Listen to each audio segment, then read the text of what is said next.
Komunitas pencinta mobil off-road di Aceh menggelar touring mengelilingi Aceh selama sepekan. Touring bertajuk Jeep Trip 7 Days in Paradise ini untuk memperkenalkan dan menggali potensi wisata Aceh. Touring off-road ini digagas majalah Jeep dan PT Dunia Barusa. Event ini akan mengeksplorasi keindahan alam Indonesia yang diwakili oleh Aceh sebagai pilot proyeknya.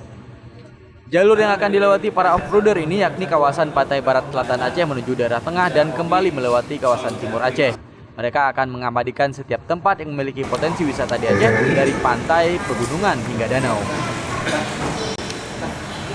Kangen sama alam kita begitu bagus, dan tinggal nggak cukup dengan alam, tapi masih ada sumber daya manusia yang baik dan segala komponen. Insya Allah Aceh, saya pikir ini yang terbaik untuk Indonesia. Touring ini diikuti oleh 31 peserta dari sejumlah daerah seperti Jakarta, Pekanbaru, Pontianak, hingga Malaysia. Event ini diharapkan dapat mempromosikan potensi wisata di negeri Serambi Mekah ini. Dari Banda Aceh, Munandar melaporkan untuk Aceh Video.